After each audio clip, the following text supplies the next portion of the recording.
But you just stand very still there for a second, and I shall say goodbye. Thanks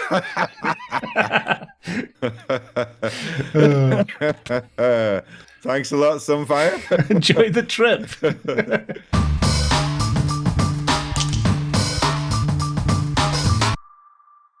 Hello, it's me, Sunfire SG, and welcome back to the Obsidian Order. Season 3, there is a lot going on at the moment. We've got a lot of builds going on in here, which I don't want to show off just yet, because, well, that'll be a special episode. We did some builds and some shops for members of the channel, Patreon members, and for friends of the channel too, and I've still got a few more to go on that, so that might be a little bit down the line. But today we're going to have a look at some footage we recorded when we took Andy around for a tour. Andy's our new server member. Very interesting character. Some fantastic builds that he's coming up with. He's building like a industrial revolution London. And so far, it's looking fantastic. Now, he had a little tour of our base. We're going to do a tour of his base in a coming episode, but not just yet. I want to let him have a bit of a chance to get a few more builds down before we do anything there. But here's our little tour, and it's a bit of a refresh and recap of what we've done so far here as well. Enjoy. Hello, Sunfire. It is great connecting up with you. I've been lucky enough to basically meet up with Cranky so far, and Mantis, and everyone's been super nice. Oh, welcome along to the server. It's wonderful to have you here, and I'm very excited to see what you like. Just from your first couple of episodes, already I'm like, ooh, I have got so many things that are running through my head that make me go, I wonder if he's going to do. I wonder if, yeah. So I'm really excited to see what you come up with. Well, when I actually joined up and stuff, I had no idea what I was going to be planning on doing. So yeah, it kind of came to me overnight in a dream. it's how it goes. Like the entire concept that I had was basically I kind of planned to do more of a medieval type build, but then I was like, no, I did that like a couple of seasons ago. Let's try and do something different. And somehow I ended up in the middle of the ocean. So you're welcome to come along, jump on our little boat here, and we'll head out to the shipwreck where we can kind of gaze upon the growing majesty of Petropolis, my base. Petropolis. So is that the name of your base? The name is Petropolis. Yes. Petropolis. So if you head out here, and you can kind of see what we're going for. We've got a massive oil rig up here, and we're nowhere near done. We've got so much to do. There is a boat here. If you want to grab a boat, we'll grab a boat. See if you can find a boat. Right. It's strange. Watching it on video on YouTube is one thing. When you're actually here, the scale's very different, isn't it? It's massive. It's insanely big. So I even went to doing like the little gangplanks and stuff underneath here, so you can actually get to multiple parts of Petropolis and the different parts of the city from here. But there's not really much to see on the walkways just yet. There will be more stuff in a little bit. But if we head up here to what was my first sort of main room in this place, and it's kind of a bit like an operations room, so there's a few little farms and stuff to tick me along. We've got a lovely big map of the base so far. Oh, wowzers. And yeah, just so is your base going to be expanding to include other structures in the water? Yes, eventually. So I'm planning on doing giant, because basically, if you see this bit here down the bottom right, where it's got the trees that you can kind of see. Yes. There is actually this entire section is basically going to be the industrial section. So there's going to be like helipads and cargo bays and stuff like that coming off it. From there, we're also going to have cargo ships in the water. I kind of want to build a cruise liner because it's a bit of a touristy place too. Yeah, it's going to keep me very busy.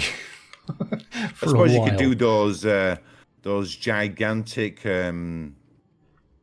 I don't know, super carriers. They carry lots of containers on, whatever. I don't know what they're called. Exactly that. Massive ships type of thing, aren't they? The ones that can carry cargo ships on them. Yeah, those ones. That's the ones. I know exactly which one you mean.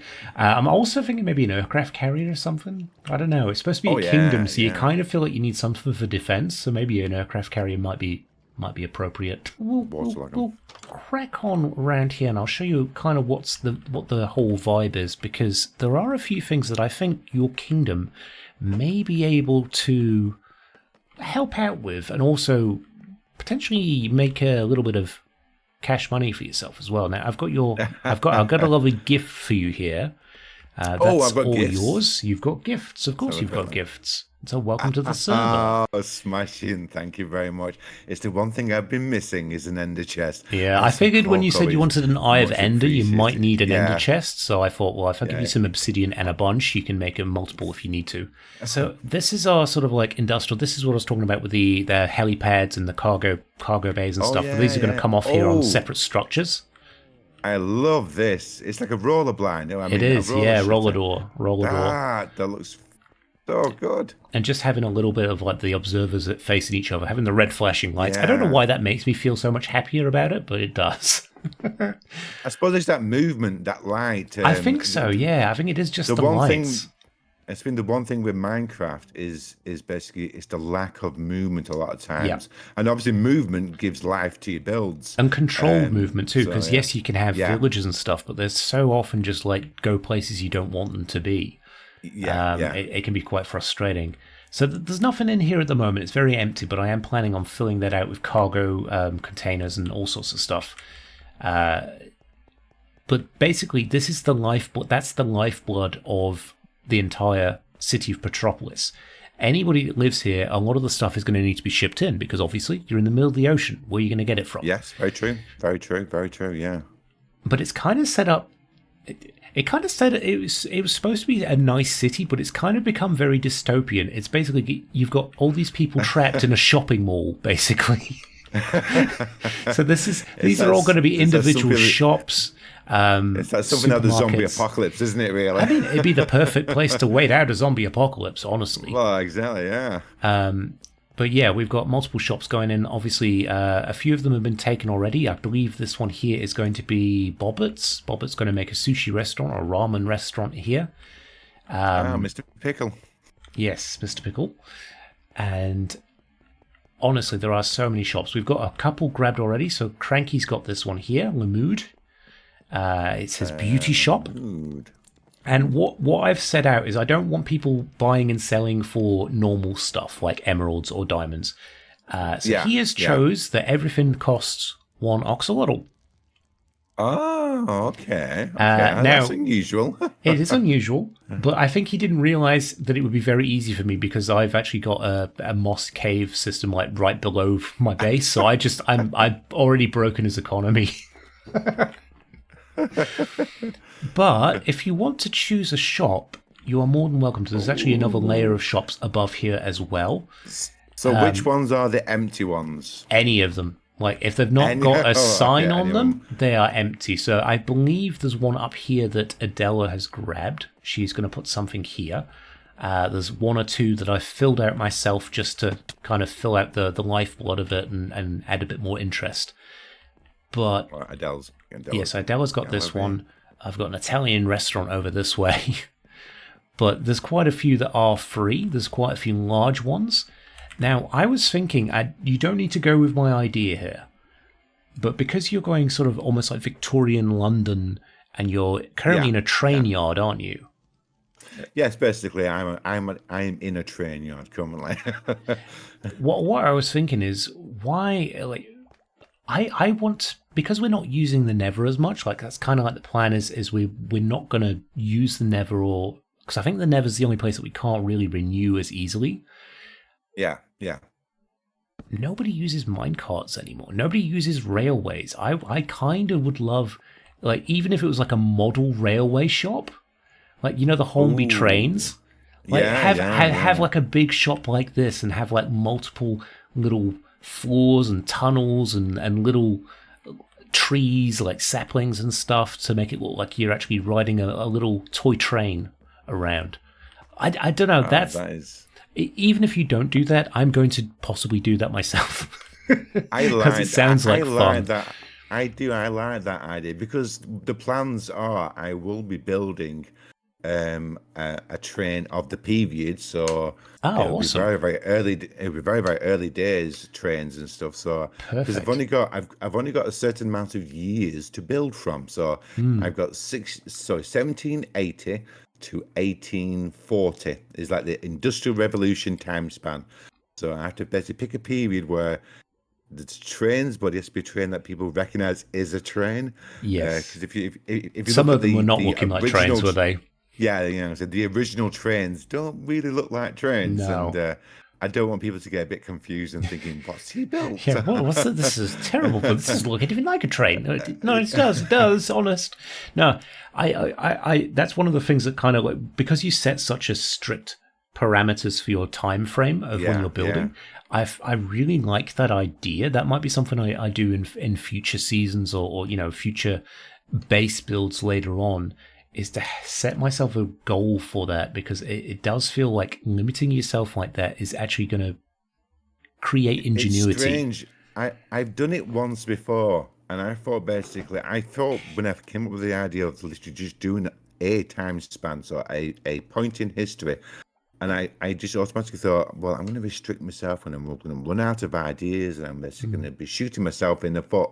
But it's surprisingly, so for some reason, it works. I mean, I've got so many historical builds to choose from now, Yeah. in just that time span that was built at the time. The Houses of Parliament, Big Ben, all of these were built in that Industrial Revolution time span.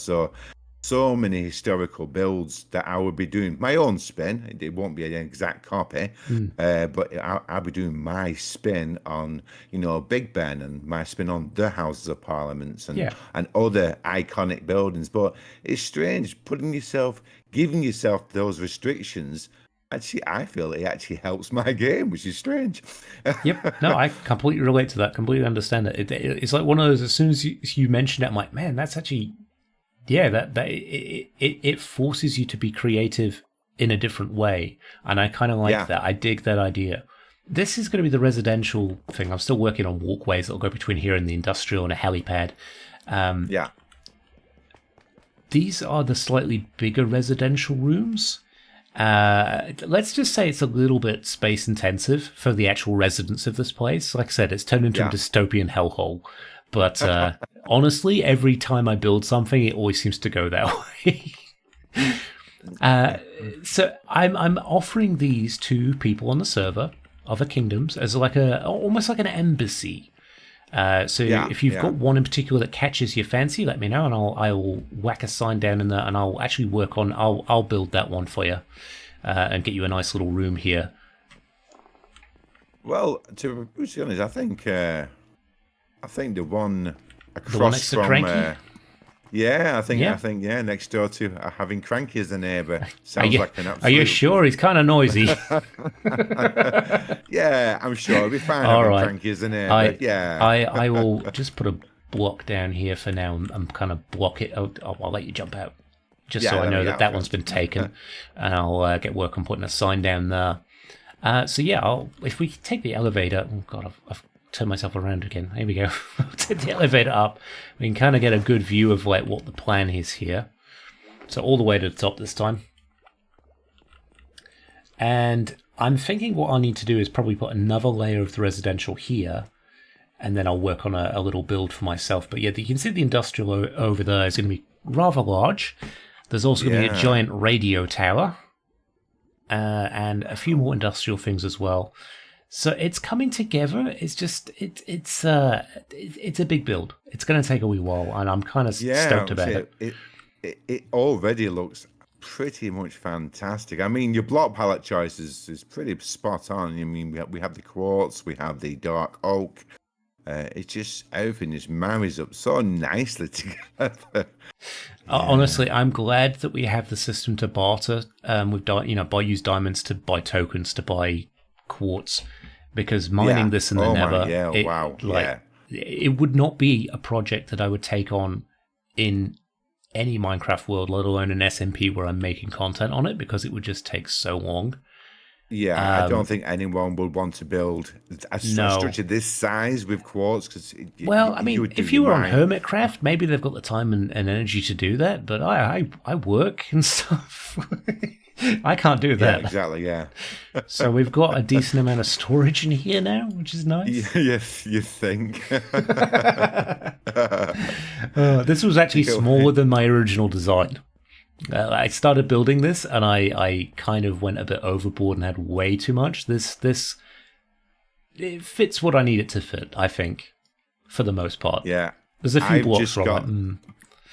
Yeah, I've got I think a dozen chests inside one of the railway arches, and that's it. That's my storage at the moment. A dozen chests. I already need to expand it because I'm already running out of room. So I'm probably just going to change one of the railway arches. I've got 6 of them now. 5, 6. Oh, no, wow. 6 of them, yeah. You move quickly. Because I saw in the episode, and there was only 2, and I thought, wow, that's already like a lot of. I must admit, though, there is a little bit of like the whole YouTubers in misdirection. I have 6, but there's only 1 that's been dug out, which is where I live. But if we head back to the very tippy top of the residential area, we can enjoy the most wonderful view there, and I can bid you adieu as such. Right, where have you gone? Right to the very top. So follow the stairs up. Yeah. I can see you. Other side of the small stairs. Oh, there we go. Yeah, there we go. Yeah. That's always a goal with my builds, is to actually, if I can make myself get lost in my own base, that's a good sign that I've got a decent amount of interest and clutter that makes it kind of tricky. And then the elevators. Oh, you got your electric, of course. I'm going to cheat. Fair enough. But yeah, this is one of my favorite views from out here, because you obviously get a view of the Going Merry from One Piece crashed into the thing there. But you just stand very still there for a second, and I shall say goodbye.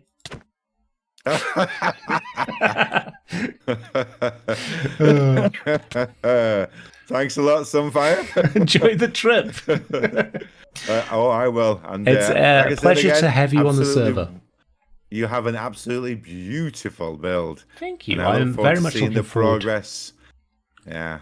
Oh, I'm very much looking forward to see what you do as well. And it'll be one of those where we can do another tour, maybe in a wee while, and see how things have changed, eh? Yeah, I think that's a splendid idea. But yes, thanks again for inviting me to show off your lovely, lovely build. Oh, no worries, no worries. I know, and I'm sure I will catch you around the server at Absolutely. some point. Yeah, I mean, I'm on at weird times because I'm in New Zealand, but yeah, I am around. All right, man. Cheers. Thanks again, mate. And there we go. That is our little tour with Andy. Obviously, things have changed quite a bit since we did the tour, but we're a little behind on footage. We've had so much new stuff with the trials coming out that we've been kind of behind the pump as far as how much material we've had recorded. We're slowly working through it. We're getting there, but I do want to show this off as well. So Adela Butterfly has... Basically, she claimed this shop here, and she's got time to come on, and she's actually set up an art gallery with a whole bunch of new stuff. Now, she did ask for a new banner. This is a temporary one that I've made. I don't know if she'll like it or not, but it's supposed to be a butterfly. You can kind of see that, right? And then we have named it the Butterfly Boutique, but that is, again, a work in progress. She may change that, which is, thankfully easy to do now that we can just right-click signs. But yeah, she's got a nice little art gallery here showcasing all of the new paintings, which I really, really dig. Some of these new paintings, they are fantastic. And we just extended the store because I didn't realize just how many new paintings there were. So we've got a whole bunch more to do. So I think if Adela gets some white concrete, put some white concrete in here, she could have a big dividing wall there with, multiple paintings on either side, then that could be a good way to do it. But up to her. She's got a bit more to play around with here, so I'll leave that in her capable hands. Anyway, hope you've enjoyed the episode, and we shall see you next time. Bye for now.